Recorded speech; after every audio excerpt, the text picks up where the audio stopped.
Hola, buenos días, buenas tardes o buenas noches, según en el momento que veas este vídeo. Y hoy vamos a hablar de la coordinación nerviosa, de todo el sistema nervioso. Porque la coordinación nerviosa, tan importante para nuestro cuerpo, la realiza precisamente el sistema nervioso. Y este sistema nervioso está formado, como ya sabéis, por el tejido nervioso, que ya estudiamos en el primer trimestre. Espero que recordéis algo.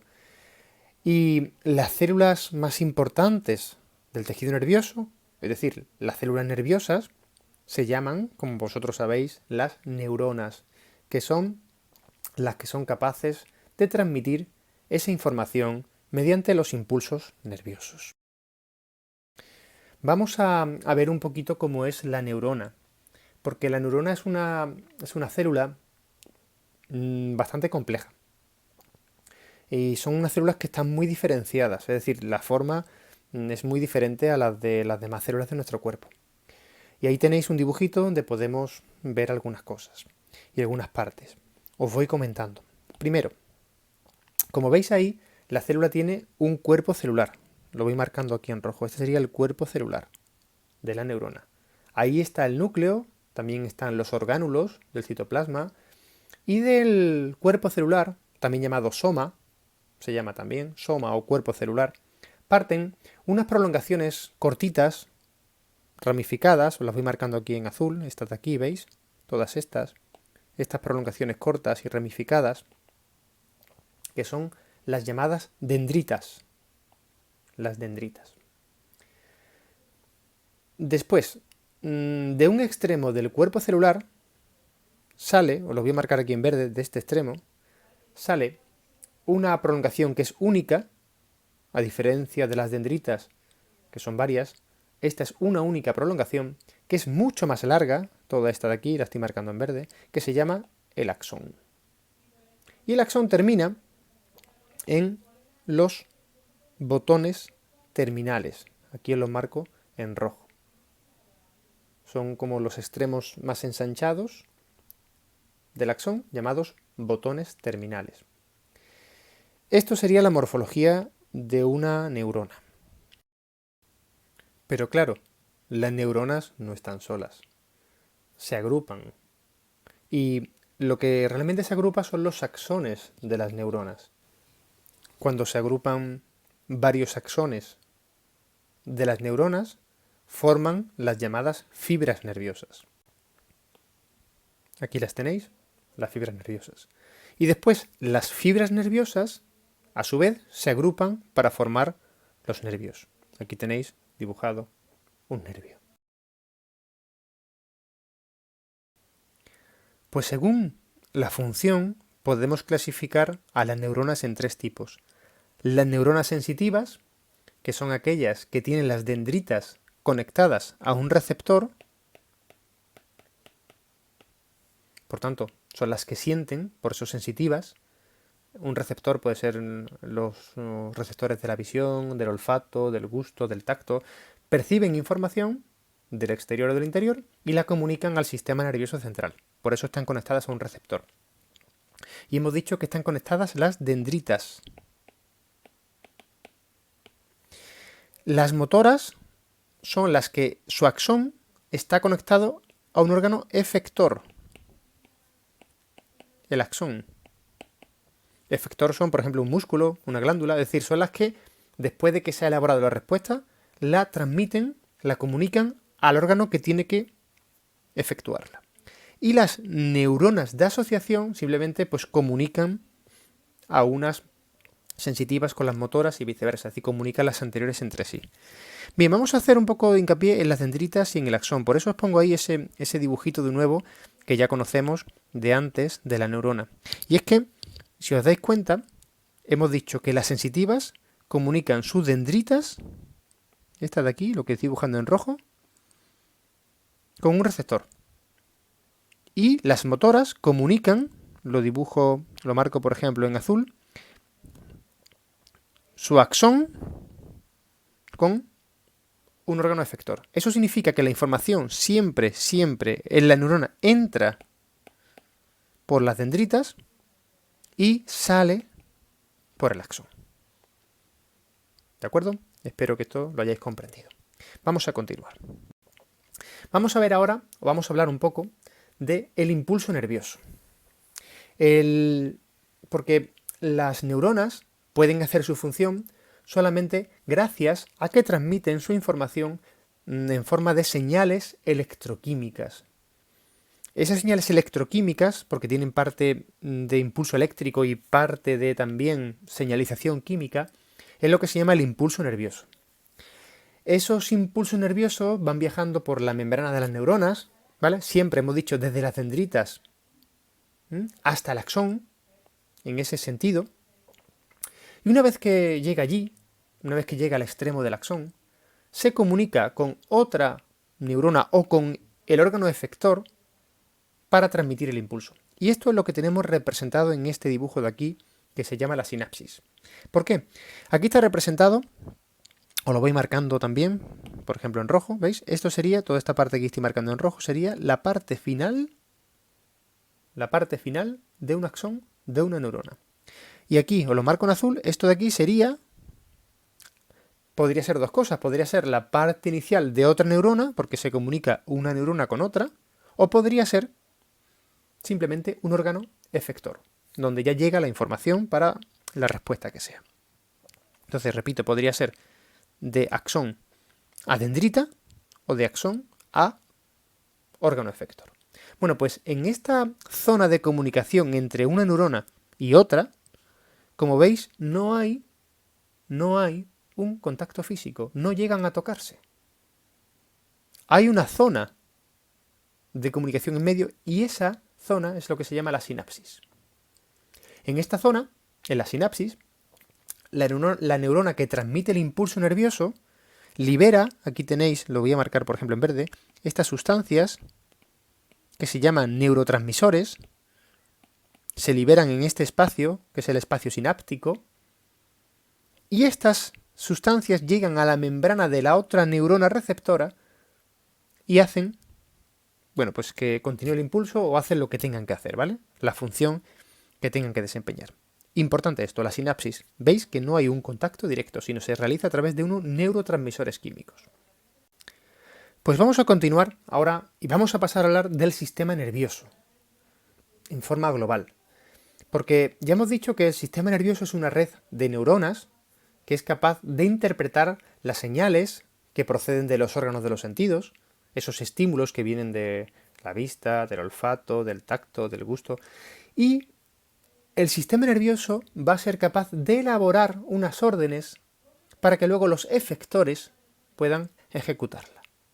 Bueno, pues el sistema nervioso está constituido por, digamos, podemos decir, por dos grandes partes. SN significa sistema nervioso, sería, por un lado, el sistema nervioso central, SNC, o el sistema nervioso periférico, lo que he llamado ahí SNP. A su vez, el sistema nervioso central vamos a dividirlo en dos partes que ahora vamos a estudiar. Una de ellas es el encéfalo. Ahora lo vemos. Y otra, la médula espinal. Seguro que estos nombres os van sonando. Y del sistema nervioso periférico simplemente os digo que está formado por el conjunto de los nervios, que también vamos a ir viéndolo poquito a poco. Así que vamos a empezar hablando del encéfalo, pero antes de empezar a hablar del encéfalo, os voy a decir que todo el sistema nervioso central, es decir, tanto encéfalo como médula espinal, están protegidos.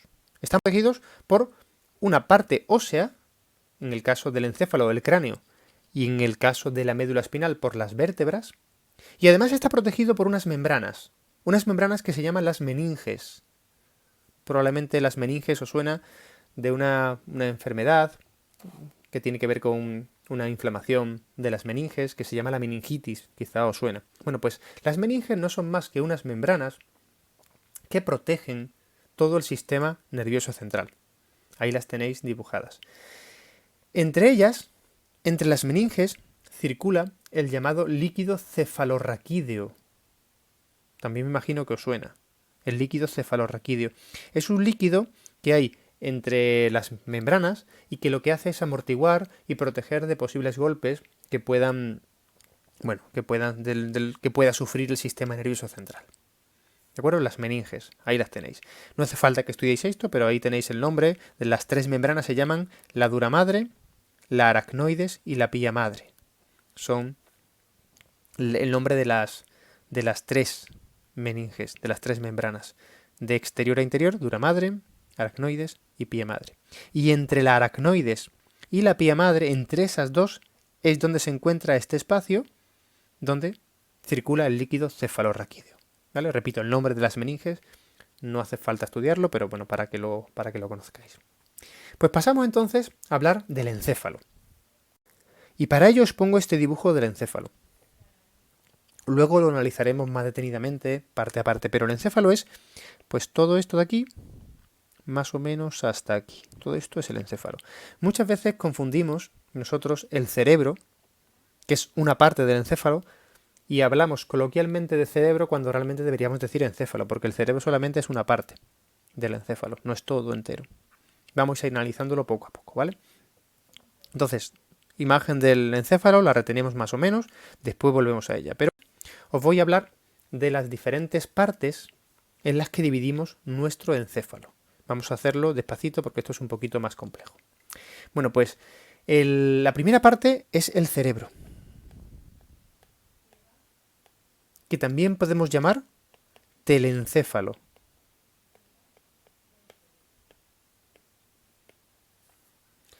Bueno, pues el cerebro, sabéis que está dividido en dos hemisferios, el izquierdo y el derecho. Y esos hemisferios además están interconectados entre sí, a través del llamado cuerpo calloso. Cada hemisferio a su vez podemos dividirlo en varios lóbulos, concretamente 4. El lóbulo frontal, el lóbulo parietal, el lóbulo temporal y el lóbulo occipital. Son los 4 lóbulos en los que podemos dividir cada hemisferio del cerebro.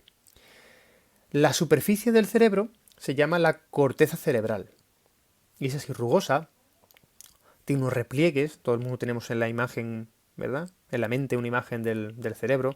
Esas superficies se llaman circunvoluciones. Tienen ese nombre, las circunvoluciones. Y en el cerebro pues se hace consciente toda la información y donde residen pues las funciones más avanzadas de nuestra especie, por ejemplo la memoria, la inteligencia, la voluntad, es decir, el saber controlar muchas emociones o tratar de controlar la respuesta que tenemos a ciertas emociones. Todas esas funciones avanzadas residen en el cerebro. A continuación os voy a hablar de la siguiente parte del encéfalo, que sería el diencéfalo. Perdón.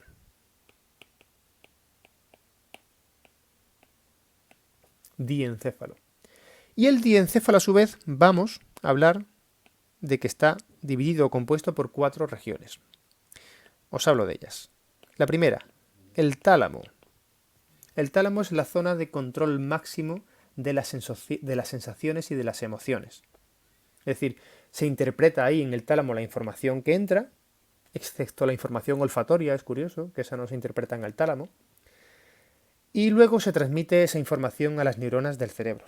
Entonces, repito, en el tálamo se controlan las sensaciones y emociones. Otra zona que os hablo del diencéfalo sería el hipotálamo.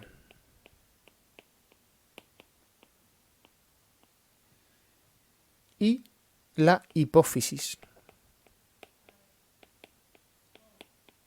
Las pongo juntas porque están íntimamente relacionadas. Porque el hipotálamo lo que hace es controlar a la hipófisis. Y la hipófisis lo que hace es controlar prácticamente la gran mayoría de la función endocrina de nuestro cuerpo. Porque la hipófisis es la principal glándula endocrina que tenemos los vertebrados. Estas dos zonas, el hipotálamo y la hipófisis, volveremos a hablar de ellas en el próximo vídeo en el que hablaremos sobre el sistema endocrino. Y aparecerá muchísimo, ¿vale? Entonces, repito, hipotálamo controla la hipófisis y la hipófisis es la principal glándula endocrina que tenemos todos los vertebrados. Y por último, os hablo en el diencéfalo del epitálamo. El epitálamo es donde se encuentra la llamada glándula pineal.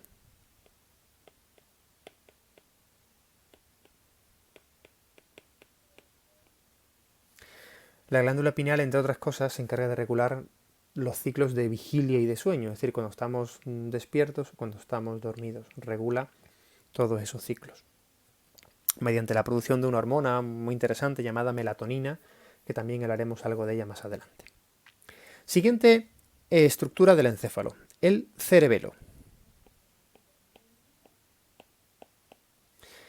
El cerebelo, que también tiene dos hemisferios y también tiene la corteza replegada, como el cerebro pero diferentes, también tiene unos repliegues pero más finitos, pues el cerebelo se encarga de controlar el equilibrio y todos los movimientos voluntarios que previamente hemos aprendido. Por ejemplo, andar, por ejemplo, escribir, por ejemplo, tocar un instrumento, pues todo eso es lo que se encarga el cerebelo.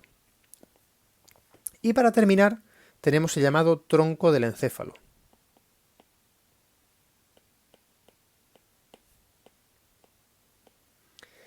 Que a su vez lo vamos también a dividir, o vamos a hablar de tres estructuras, tres zonas dentro del tronco del encéfalo. La primera, el mesencéfalo. El mesencéfalo es el que se encarga de controlar todos los reflejos visuales y auditivos. Por ejemplo, el reflejo de las pupilas, es decir, las pupilas se hacen más grandes o se hacen más pequeñas según la cantidad de luz. El parpadeo, por ejemplo, ese reflejo que a veces no controlamos, el párpado que se cierra para poder limpiar un poco toda la superficie del ojo. El ajuste del oído al volumen del sonido. Esto es muchas veces, no sé si habéis notado que a lo mejor ponéis en casa la televisión súper bajito de volumen y al principio no escucháis nada, pero cuando el oído se va acostumbrando, pues ya empieza a percibir el volumen más o menos claro, pues eso. O por ejemplo, si alguna vez habéis ido al cine y al empezar la película hay un volumen tremendo y qué fuerte han puesto la película y te parece que está súper fuerte, pero cuando pasan unos segundos, un minuto rápidamente tu oído se ajusta y ya te parece que es un volumen normal. Bueno, pues esos reflejos los hace el mesencéfalo. La siguiente estructura dentro del tronco del encéfalo es la protuberancia. La protuberancia es donde se encuentra el llamado centro respiratorio, ¿vale? Y también el centro del sueño. Como una curiosidad os digo que sin este órgano, el animal, si se lesiona la protuberancia, el animal no puede quedarse sobre las cuatro patas y se cae inmediatamente. Evidentemente esto os preguntaréis cómo se sabe, pues con estudios de lesión, pues cogiendo pequeños mamíferos normalmente, roedores, se le lesiona esa estructura y vemos que el animal se cae inmediatamente. Por tanto, es un centro vital, porque está el centro respiratorio. Y por último, el bulbo raquídeo. Perdón.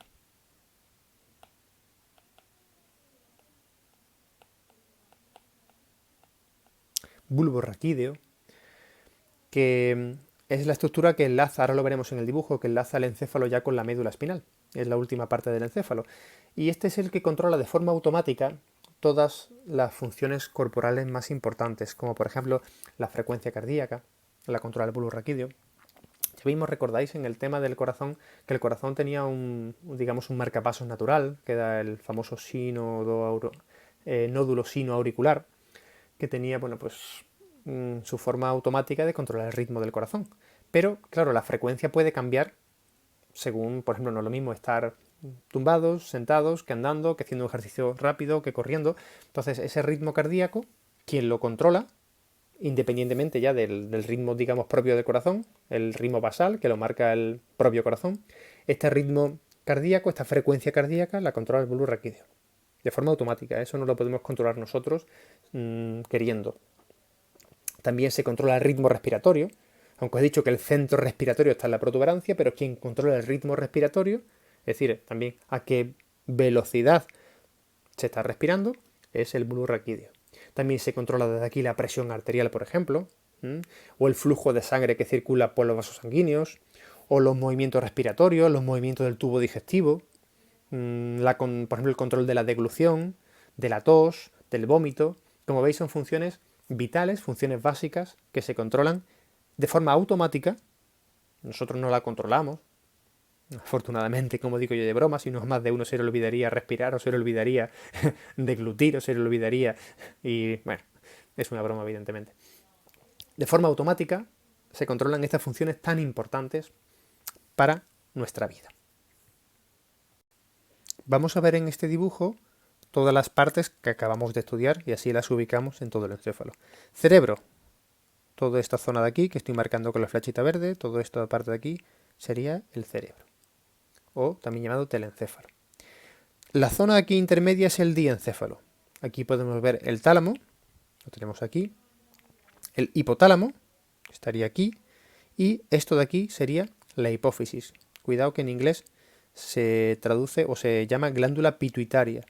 En español mejor llamarlo hipófisis, ¿vale? No confundir, porque pituitaria es una zona de la zona nasal donde se encuentran los receptores olfativos, ¿vale? Aquí no tiene nada que ver con el sentido del olfato, sino glándula pituitaria, en español mejor la traducimos por hipófisis, ¿de acuerdo? Hipófisis. Y por último la glándula pineal, que era parte del epitálamo, la tenemos, como veis, aquí. Esta sería la glándula pineal, toda esta zona del diencéfalo. Cerebelo, aquí lo tenéis marcado, toda esta zona de aquí sería el cerebelo. Y por último el tronco encefálico, que hemos dicho que es aquí mesencéfalo, midbrain en inglés, aquí lo tenéis. Esta parte de aquí, la protuberancia, por eso veis que sale un poquito, por eso la protuberancia, el pons, también llamado el puente a veces en español, puente o protuberancia, y bulbo raquídeo, o médula oblongata en inglés, bulbo raquídeo, que veis que ya comunica con esta zona aquí, que sería ya la médula espinal. La médula espinal bajaría, hasta llegar a cerca del coxis, por toda la columna vertebral.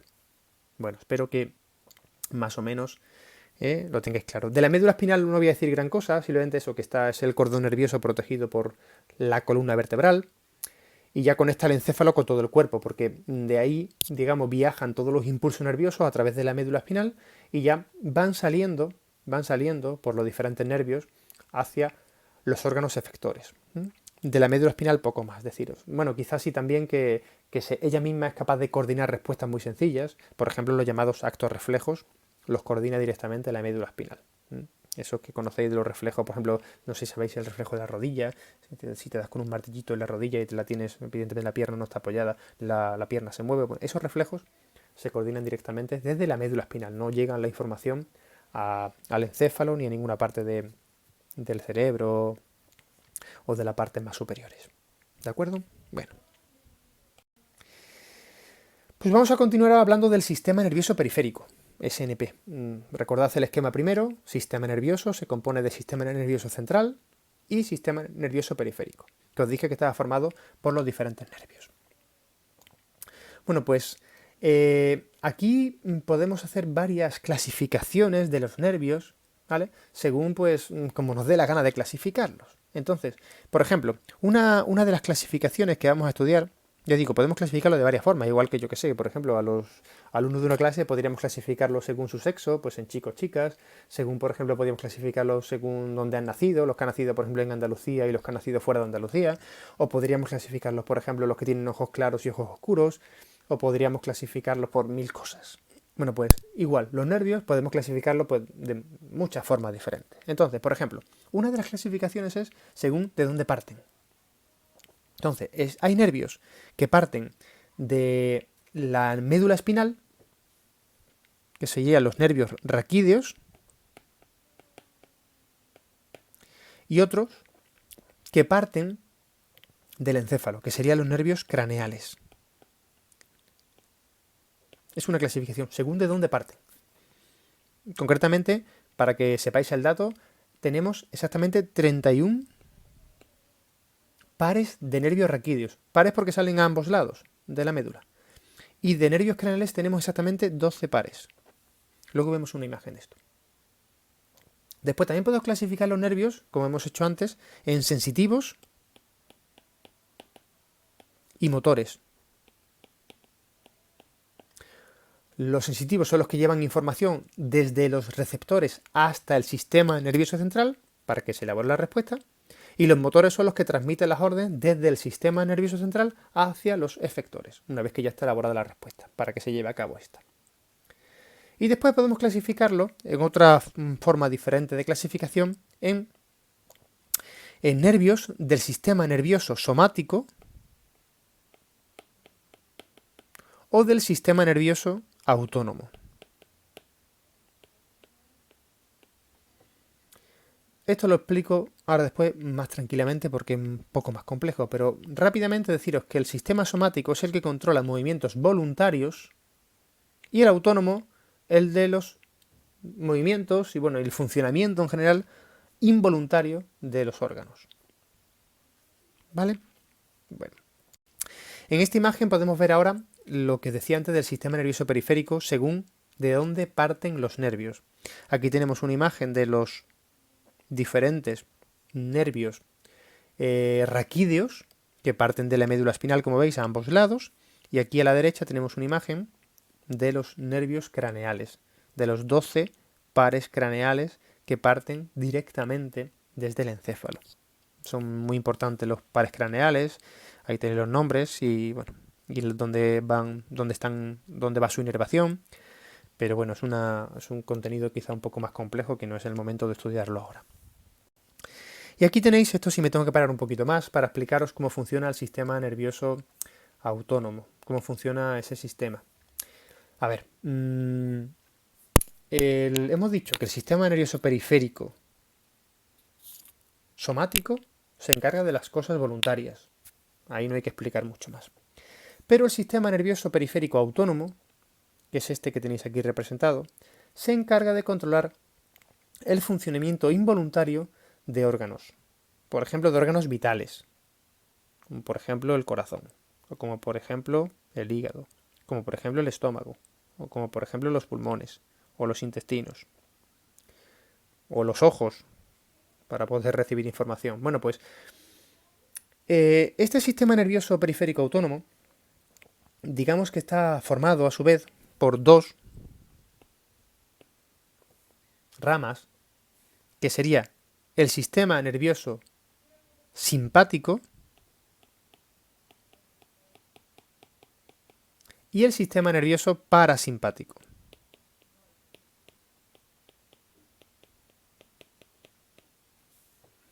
Aquí lo tenéis en inglés, pero lo tenéis en el dibujo. Sistema nervioso parasympathetic o sympathetic. Parasimpático y simpático. A ver si soy capaz de explicaros esto más o menos bien.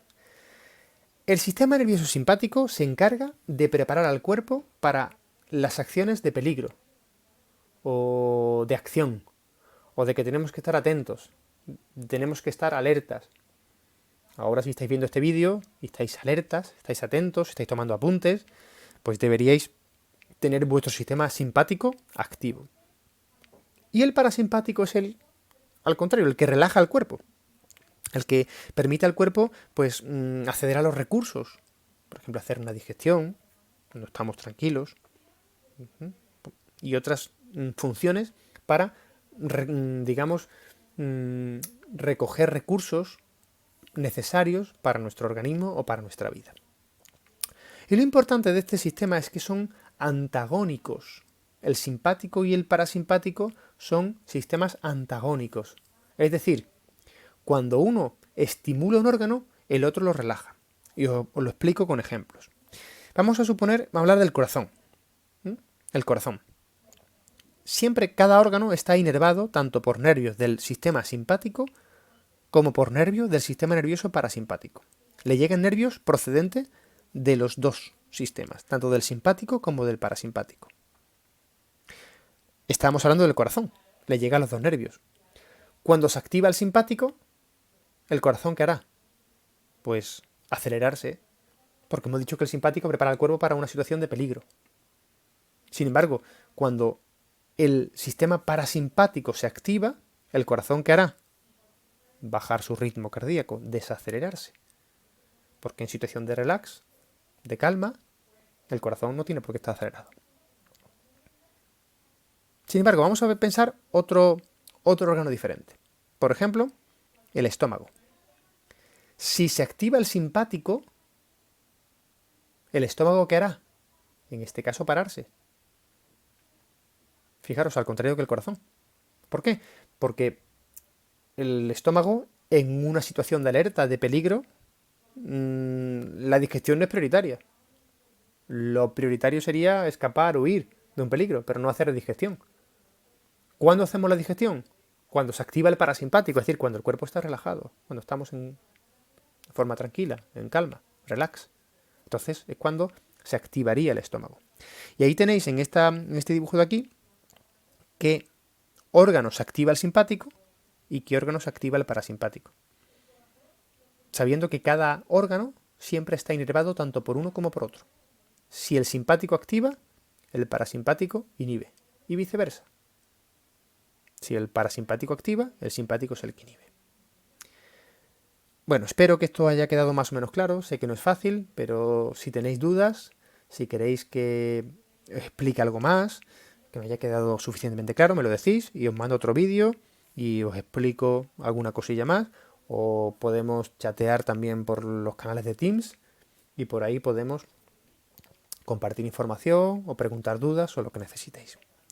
Bueno, un saludo fuerte, besos y abrazos para todos y nos vemos prontito.